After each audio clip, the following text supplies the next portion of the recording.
तर ही थेट दृश्य आपण नवी दिल्लीतली बघतोय। अर्थमंत्री निर्मला सीतारमण या थोड्याच वेळात देशाचा अर्थसंकल्प सादर करणार आहेत। मात्र त्याआधी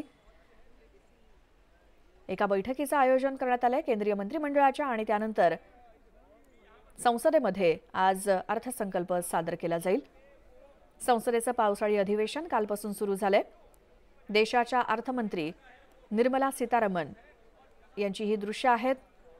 अर्थसंकल्प सादर होण्यापूर्वी त्या राष्ट्रपतींची भेट घेतील, त्यानंतर केंद्रीय मंत्रिमंडळाची एक महत्त्वाची बैठक होईल आणि त्यानंतर संसदेचं कामकाज सुरू झाल्यानंतर देशाचा अर्थसंकल्प सादर केला जाईल। सध्या केंद्रीय अर्थमंत्री निर्मला सीतारमण या वित्त मंत्रालयामध्ये पोहोचल्या, त्याची ही थेट दृश्य आपण नवी दिल्लीतली बघतोय। त्या राष्ट्रपतींची भेट घेतील, त्यानंतर केंद्रीय मंत्रिमंडळाच्या बैठकीला हजेरी लावतील आणि मग आज संसदेचं कामकाज सुरू झाल्यानंतर अर्थसंकल्प सादर होईल। अधिक माहितीसाठी जाऊयात, आमचे प्रतिनिधी प्रशांत लीला रामदास आपल्या सोबत आहेत। प्रशांत, काय असतो प्रोटोकॉल? प्रोटोकॉलनुसार सर्वप्रथम ज्या आहेत केंद्रीय अर्थमंत्री ह्या निर्मला सीतारामन ह्या आपल्या घरातून निघून त्या सेट मंत्रालयात जातील, तिथे अधिकाऱ्यांसोबत बैठक घेतील। बैठक घेतल्यानंतर जो अर्थसंकल्प आहे तो राष्ट्रपतींना सादर केला जाईल। त्यानंतर केंद्रीय मंत्रिमंडळाची बैठक होईल।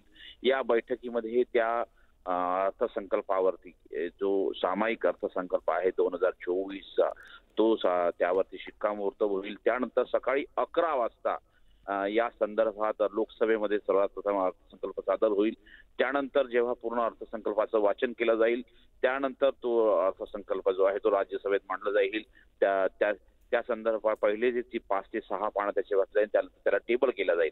त्यानंतर जर बघितलं आपण तर दुपारी 3 वाजता केंद्रीय अर्थमंत्री जे आहेत निर्मला सीतारामन यांची पत्रकार परिषद होणार आहे, ज्यामध्ये जे पत्रकारांच्या प्रश्नांची उत्तरे अर्थसंकल्पाच्या संदर्भात देण्यात येणार आहे।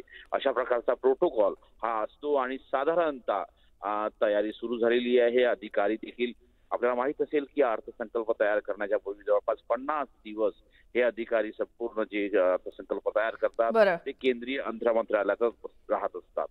बिलकुल प्रशांत, धन्यवाद या सगळ्या माहितीसाठी आणि आपण नवी दिल्लीतले हे अपडेट घेत राहूच।